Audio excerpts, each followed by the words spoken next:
Salut tout le monde, aujourd'hui je vous propose un exo de colle sur la continuité. On va résoudre une équation fonctionnelle assez classique qui est l'ensemble des fonctions f qui vont de R dans R et qui sont continues et qui vérifient donc la propriété de morphisme f de x plus y égale f de x plus f de y. Donc je vous laisse chercher cet énoncé classique. Je vous invite à lâcher un petit like si vous pensez que la vidéo peut vous être utile et je vais passer directement à la correction, pas d'indication parce que c'est un exercice qui est classique et de toute manière je vais bien reprendre, bien expliquer dans la correction. Allez, donc on est parti pour la correction. La méthodologie habituelle c'est la suivante, donc on résout l'équation sur grand N par récurrence, après avoir trouvé des valeurs simples de la fonction pour initialiser la récurrence. Par changement de variable, plutôt que n on va prendre moins n avec n dans grand N, et bien on va étendre la solution à grand Z. On se ramène à la résolution sur grand Q et ensuite on étend le résultat à R par continuité de la fonction, donc qui est l'hypothèse de l'énoncé, et par densité de Q dans R. Donc on va voir chacune des étapes tour à tour pour cette correction. Donc on commence évidemment, l'outil ici c'est une analyse synthèse, donc on commence par l'analyse, on se donne une solution et on va la caractériser. Donc on prend f une fonction continue de R dans R qui vérifie l'équation fonctionnelle, et bien on a f de x plus y égale f de x plus f de y, et ce pour tout x et y réel. Donc si on prend x et y qui vaut 0, on va commencer par trouver la valeur de f en 0, on a quoi? On a f de 0 plus 0 égale f de 0 plus f de 0, c'est-à-dire f de 0 qui vaut 2f de 0, donc f de 0 vaut 0. Maintenant en prenant x et y qui valent 1, et on a f de 1 plus 1 qui vaut f de 1 plus f de 1. Donc ça donne quoi? Ça donne f de 2 égale 2f de 1. Et si on prend x égale 1 et y égale 1, on a quoi? On a f de 2 plus 1 égale f de 2 plus f de 1, ça donne f de 3 égale 3f de 1, et ainsi de suite. Donc on se propose de montrer par récurrence que pour tout n dans grand N, eh bien, on a f de n qui vaut n fois f de 1, où f de 1 ce sera un paramètre sur lequel on va jouer. Donc l'initialisation elle est évidente pour n égale 1, il n'y a pas grand chose à faire. F de 1 ça vaut quoi? Ça vaut bien 1 fois f de 1, donc pas de problème. Le cas n égale 2 on l'a déjà démontré au-dessus. Maintenant on va montrer l'hérédité, donc on fixe un certain n tel que le résultat est vrai, on va montrer qu'il est alors vrai au rang n plus 1. Donc en prenant x égale n et y égale 1, on a quoi? On a f de n plus 1 égale f de n plus f de 1, mais par hypothèse de récurrence, f de n, ça vaut n f de 1. Donc au final, f de n plus 1, ça va valoir quoi? Ça va valoir n plus 1 f de 1. Et donc on a bien la propriété au rang n plus 1. Donc on a bien montré, eh bien, par récurrence, que pour tout n de grand N, f de n vaut n fois f de 1.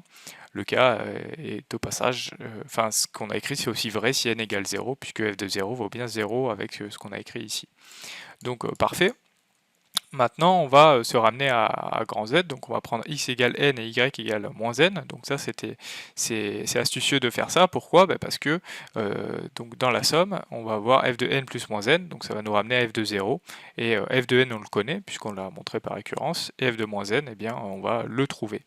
Donc ça donne quoi? F de n plus moins n, ça fait f de 0 qui vaut 0, f de n, donc on récupère f de moins n égale moins f de n, et par f de n on a montré que c'était du coup nf de 1, donc au final on récupère quoi? On récupère que f de moins n c'est moins n f de 1, donc ça montre quoi? Ça montre que le résultat est aussi vrai sur grand Z.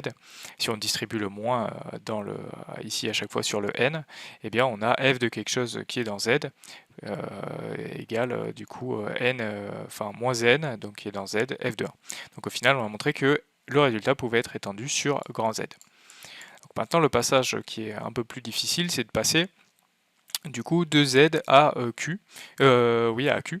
Donc on prend P et Q dans Z croix N étoile, donc on fait porter le signe par P, et Q on le prend non nul parce que sinon on divise par 0. Donc nous qu'est-ce qu'on souhaite montrer? On souhaite étendre le résultat, donc en fait on souhaite montrer que F de P sur Q ça vaut P sur Q fois F de 1. Donc on essaie de se ramener au résultat précédent, donc à n et z, donc on écrit plutôt que p c'est quoi? Ça va être p sur q plus etc. plus p sur q, et ça q fois. Comme ça on a une somme de q termes, et donc on va pouvoir utiliser f de p comme ça.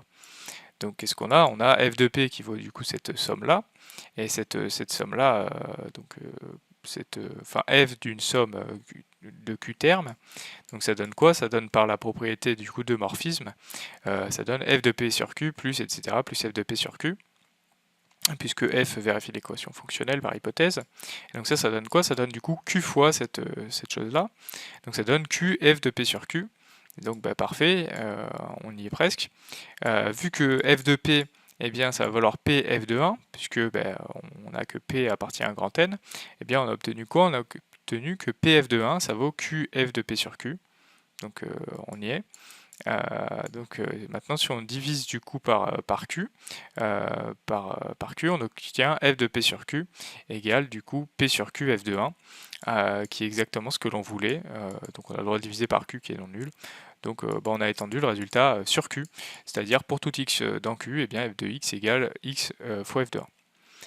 Maintenant, quatrième point, il va falloir étendre le résultat sur grand R, et bien ça tombe bien parce qu'on a là un combo qui fonctionne bien. Le premier combo c'est que Q est dans R, et la deuxième partie du combo c'est que la fonction elle est continue.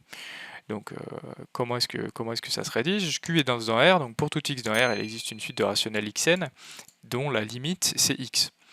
La continuité de f, ça donne quoi? Ça donne que f de x, c'est f de du coup la limite des xn, et donc par continuité de f, c'est la limite des f de xn. Or, xn appartient à q, par hypothèse de densité, et donc comme ça appartient à q, eh bien f de xn c'est xn fois f de 1, c'est ce qu'on a montré au-dessus. Donc en passant à la limite dans ça, et bien on récupère que f de x c'est x fois f de 1, et donc on a bien montré que pour tout x dans R, f de x égale x f de 1. Donc ainsi, f c'est quoi? C'est une fonction qui est affine de pente f de 1 et d'ordonnée à l'origine nulle.